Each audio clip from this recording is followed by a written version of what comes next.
On est au PEPS de l'Université Laval pour le Québec Open 2010. Il y a des gens de partout à travers la planète qui sont les meilleurs en arts martiaux.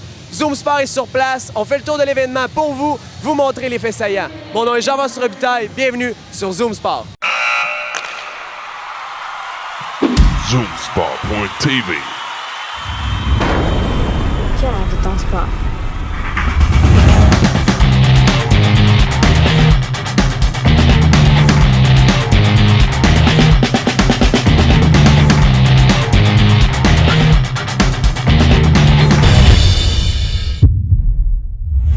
J'ai l'honneur de m'entretenir avec M. Clermont-Poulain, le promoteur du Québec Open. Alors, M. Poulain, pouvez-vous nous parler de l'événement d'aujourd'hui?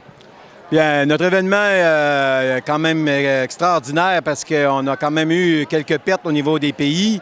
Exemple, les pays d'Europe à cause du volcan, le fameux volcan. Je ne pensais jamais un jour qu'une de mes compétitions aurait des problèmes comme ça. Mais malgré tout ça, je pense qu'on a quand même un grand succès. Présentement, on a au-delà de 1200 compétiteurs d'inscrits. Mais c'est demain qu'on va voir la différence. On va voir parce que c'est sûr, on avait un objectif plus grand.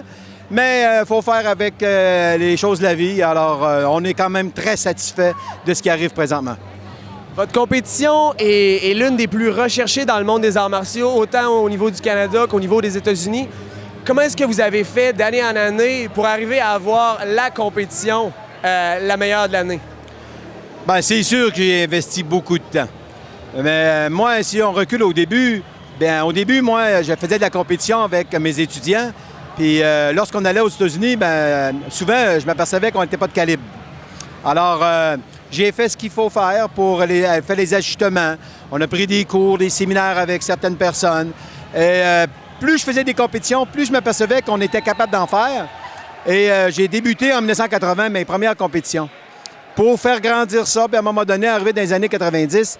Puis dans les années 90, m'apercevoir que on n'était pas encore assez... j'étais pas capable de tirer beaucoup de monde des États-Unis.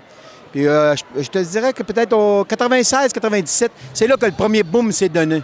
Le boom international, donc où ça a commencé à être vraiment international, où il y avait des compétiteurs d'ailleurs. Exact, oui. Et là, c'est vrai. Mais là que j'ai vu qu'il y avait beaucoup de monde, puis que là, mon équipe n'était pas prête, n'était pas assez rodée pour ça.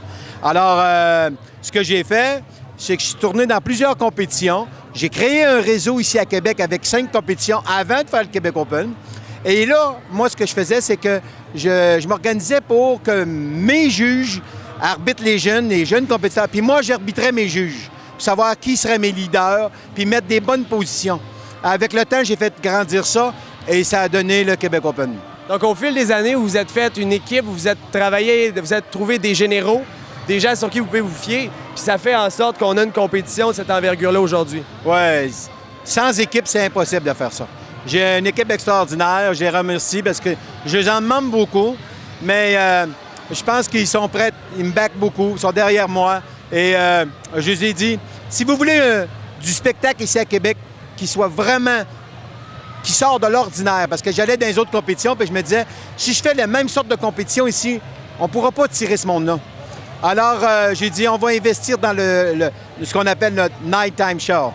Alors, j'ai fait qu'il soit glamour, très spectaculaire, pour que les gens qui viennent voir ça, qu'ils disent « Wow, c'est différent, c'est ça qu'on veut avoir ». Les gens, c'est ça qu'ils cherchent à voir. Puis pour le compétiteur, ce qui est le fun, c'est que le compétiteur, lui, se sent apprécié. Parce que la foule ici adore les performances comme ça. Alors, la foule veut qu'elle les apprécie et que je mets en place toute l'équipe technique pour faire un show extraordinaire, ça donne le Québec Open. Vous nous parlez de foule, vous attendez combien de spectateurs pour votre spectacle de finale? Bien, on attend au-delà de 5000 spectateurs parce que moi, tout ce qui est VIP présentement est sold out. C'est vendu, ça fait déjà 15 jours, c'est tout vendu. Mais il en reste encore dans le général, mais je vous dirais qu'on doit être dans le 5000 présentement.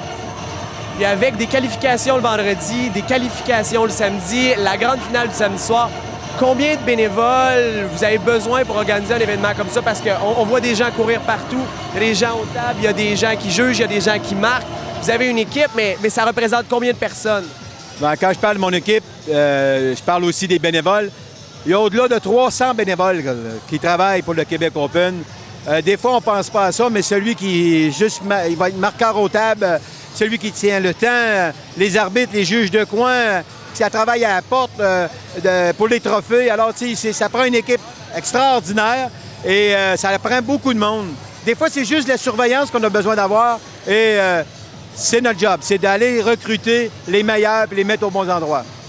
Monsieur Poulain, je vous lève mon chapeau pour cet événement. Jusqu'à maintenant, c'est un franc succès. On vous souhaite que la fin de semaine soit super productive. On vous souhaite beaucoup de compétiteurs et on souhaite que vos spectateurs soient heureux. Bien, on invite les gens à venir nous voir parce que ça va être un excellent show. D'après moi, c'est le meilleur que j'ai mis en place présentement. Alors, j'invite tout le monde et merci beaucoup. Alors, c'est un rendez-vous, mesdames et messieurs, au PEPS de l'Université Laval, les finales du Québec Open. Merci et encore une fois, si vous voulez voir quelque chose de différent, j'espère vous voir ici au Québec Open, ici à l'Université Laval. Merci beaucoup. Merci beaucoup, M. Poulain.